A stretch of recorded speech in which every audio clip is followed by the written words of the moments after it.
Everyone, welcome to our channel Padhai hub. आज हम अपना इकोनॉमिक्स मैक्रो इकोनॉमिक्स में चैप्टर नंबर 6 स्टार्ट करने जा रहे हैं, that is known as banking. ठीक, तो बैंकिंग में आज हमने अपना फर्स्ट वीडियो जो इस चैप्टर का हमारा है उसके बारे में हम पढ़ेंगे। तो देखिए, बैंकिंग एक ऐसा कॉन्सेप्ट है जिसके बारे में हम सब जानते हैं। बैंक की अगर हम बात करें so there are two types of bank, commercial bank and central bank. अच्छा, कमर्शियल बैंक अगर मैं आपसे पूछूं क्या होता है, तो देखिए मैंने सबसे पहले लिख रखा है, जो इसमें हमारा मेन टॉपिक है वो ये है, money creation bye commercial bank.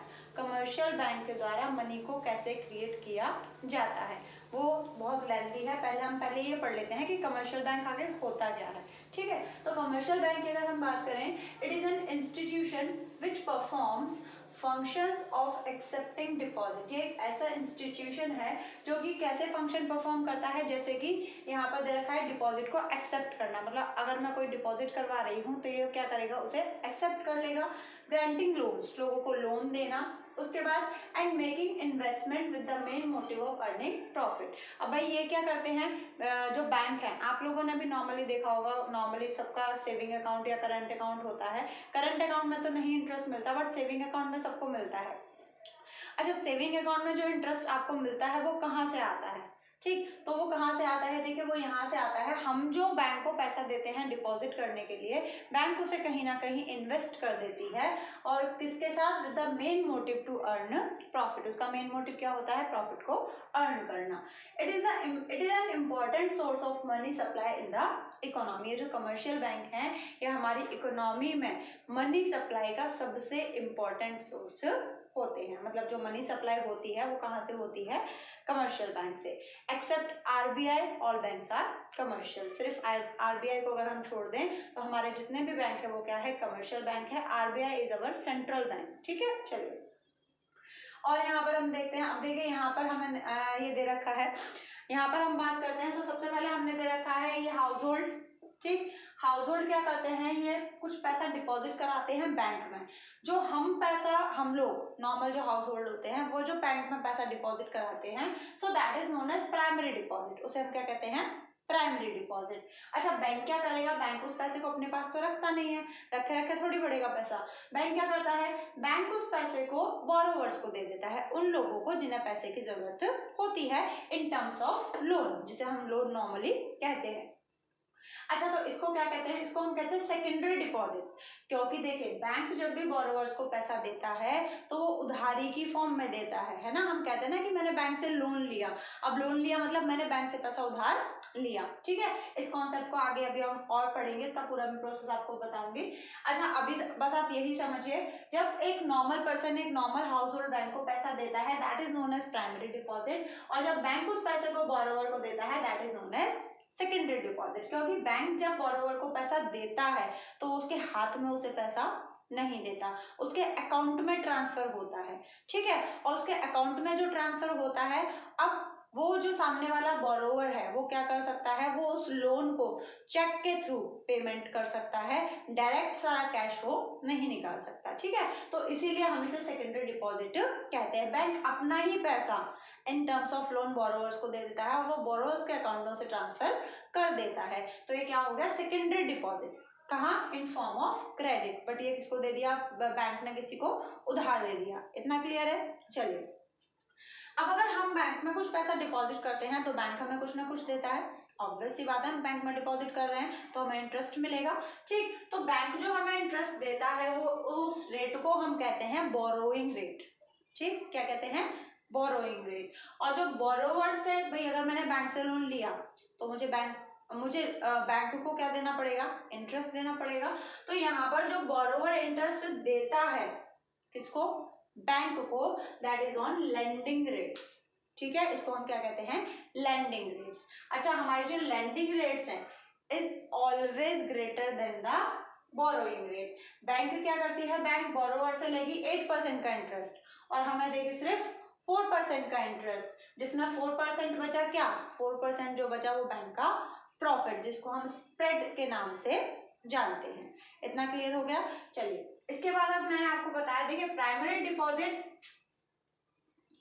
Plus secondary deposit is equal to demand deposit. Primary deposit और सेकेंडरी डिपॉजिट को अगर हम प्लस कर दें तो ये क्या बन जाता है, डिमांड डिपॉजिट। डिमांड डिपॉजिट के बारे में हमने पढ़ा था, demand deposit is the money supply of the economy. हमारी इकोनॉमी में कितनी money supply at a present of time, कितनी मनी सप्लाई है, उसी को हम डिमांड डिपॉजिट कहते हैं। क्लियर? चलिए और आगे चलते हैं।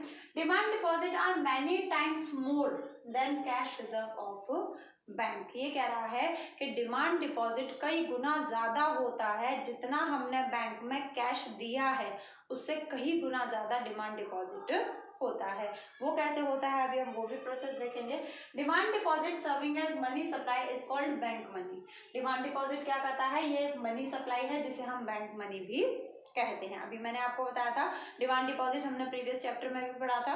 डिमांड डिपॉजिट क्या होता है, money supply of an economy. किसी भी इकोनॉमी की मनी सप्लाई को हम डिमांड डिपॉजिट कहते हैं। ठीक है, इसको हम बैंक मनी भी कह सकते हैं।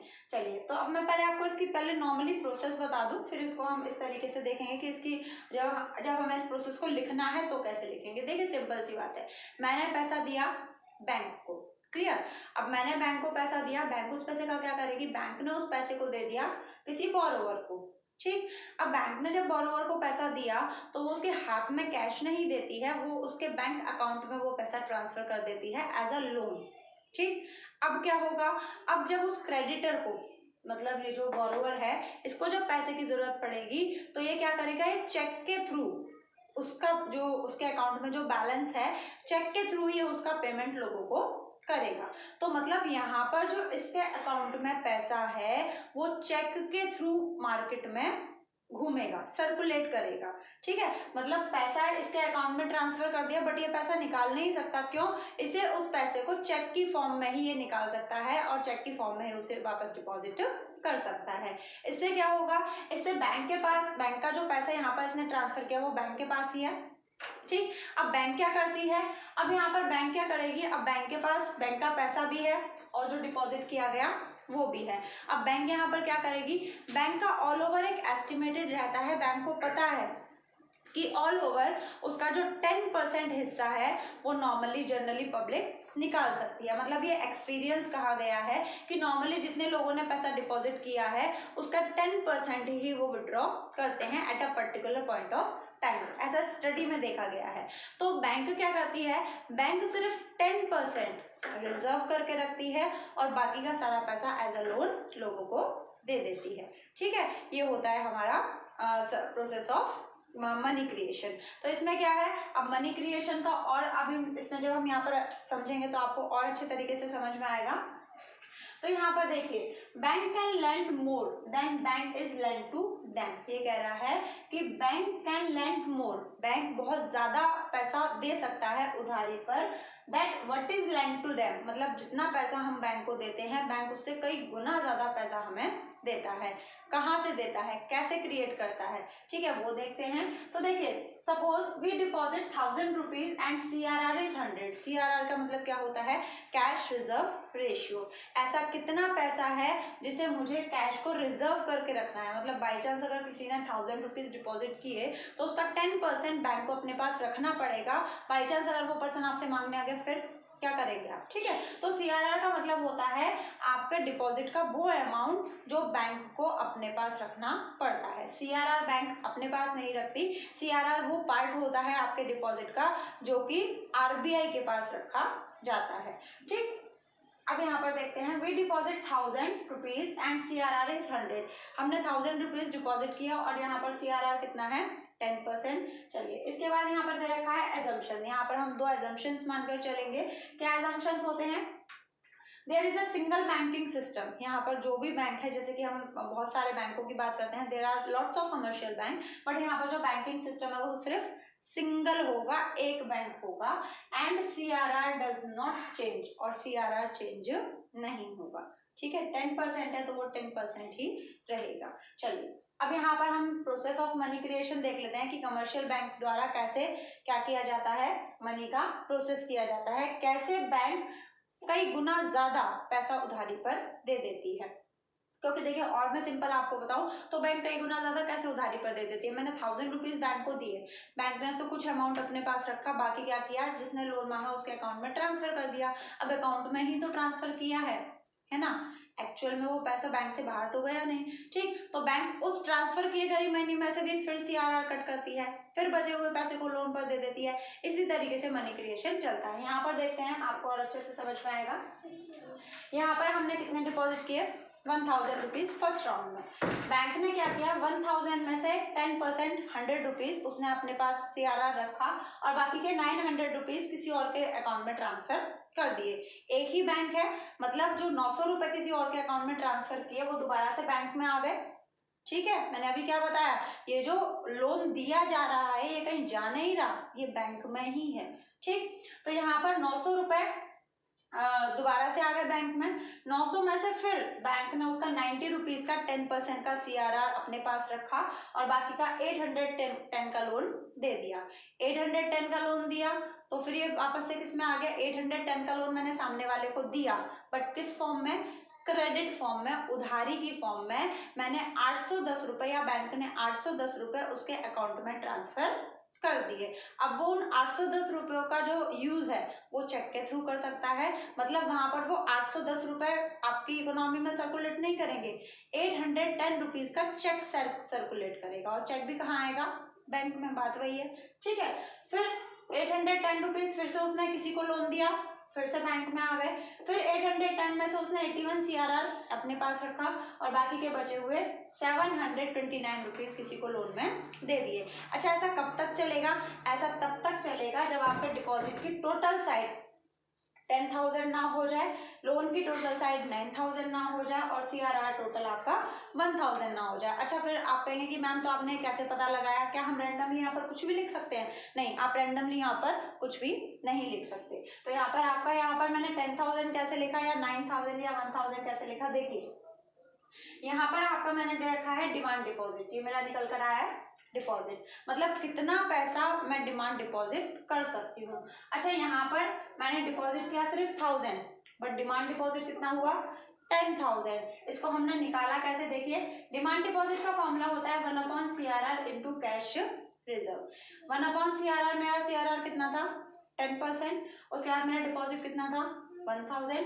मैंने इसे कैलकुलेट किया तो मेरा ऑल ओवर कितना आया 10,000।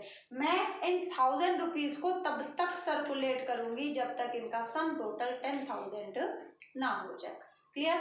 उसके बाद आता है CRR and credit multiplier. CRR और क्रेडिट मल्टीप्लायर क्या होता है, देखिए सीआरआर का मतलब cash reserve ratio. Cash reserve ratio हमारी, कैश रिजर्व रेशियो का मतलब ऐसा कितना कैश है जो हमें रिजर्व करके रखना है, और कैश रिजर्व रेशियो की जो परसेंटेज है वो आरबीआई के द्वारा फिक्स करी जाती है, ठीक। उसके बाद ये जो कैश रिजर्व रेशियो है ये वो अमाउंट है जो बैंक को as a reserve, commercial bank को एज अ रिजर्व हमारे सेंट्रल बैंक के पास रखना पड़ता है, that is known as cash reserve ratio. इसको हम लीगल रिजर्व रेशियो भी कहते हैं। क्यों कहते हैं, क्योंकि यहाँ पर ये जो सीआरआर डिसाइड कर रही है, कौन डिसाइड कर रही है, आरबीआई, सेंट्रल बैंक, तो इसीलिए हम इसको एलआरआर भी कहते हैं, ठीक है। Once CRR is known we can find out credit multiplier. अगर आपको सीआरआर पता है तो हम क्रेडिट मल्टीप्लायर को भी फाउंड कर सकते हैं। क्रेडिट मल्टीप्लायर मतलब ये जो मैं उधारी दे रही हूँ लोगों को, इसको मैं कितनी बार दे सकती हूँ, ठीक है। 1000 में से जो मैंने 900 रुपीज लोन दिए, तो इसको मैं कब तक ऐसे लोगों को क्रेडिट दे सकती हूँ, इस पैसे को मैं कितनी बार मल्टीप्लाई कर सकती हूँ। तो यहाँ पर आपका क्रेडिट मल्टीप्लायर को हम कैसे डिनोट करते हैं, इसका फॉर्मूला होता है 1/CRR। इसको मैंने यहाँ पर सॉल्व किया तो यहाँ पर आया, जो हमारा मल्टीप्लायर होता है वो हमेशा टाइम्स में आता है, ओके। तो मेरा यहाँ पर मल्टीप्लायर आया 10 टाइम्स, दैट मीन्स मैंने जो 1000 रुपीज डिपॉजिट किए थे उसको मैं 10 टाइम्स तक मल्टीप्लाई कर सकती हूँ, ठीक है। 10 टाइम्स मतलब 10 गुना तक, और वही हमने किया, मैंने अपने 1000 रुपीज को 10 टाइम्स तक मल्टीप्लाई किया, जिसको हम डिमांड डिपॉजिट कहते हैं। मतलब सिंपल लैंग्वेज, अगर मैं बैंक में 1000 रुपए दूं तो बैंक सामने वाले या और लोगों को 10,000 रुपए तक पैसा दे सकता है in the form of credit, ठीक। इसी को हम कहते हैं प्रोसेस ऑफ मनी क्रिएशन। इसके बाद एक सिंपल सा यहाँ पर दे रखा है लाइन आपको, higher the CRR lower the money creation. जितना ज्यादा सीआरआर होगा उतनी ही कम मनी क्रिएशन होगी। सीआरआर का मतलब आपके डिपॉजिट का एक वो पार्ट जो रिजर्व आरबीआई के पास एज अ रिजर्व रखा जाएगा। तो ऑब्वियस सी बात है, अगर सीआरआर ज्यादा हो गया तो आपका यहाँ पर अमाउंट कम हो जाएगा, और अमाउंट कम हो जाएगा तो उसके मल्टीपल्स भी कम हो जाएंगे। ठीक है, तो बहुत ही सिंपल है, higher the CRR and lower the money creation. जितना ज्यादा सीआरआर होगा उतना ही कम मनी क्रिएशन होगा। ओके, आज हमारा बस इतना ही, इस टॉपिक को हम यहीं खत्म करते हैं। If you have any suggestions और doubts, so please comment in the comment section. This is it for today. Thank you.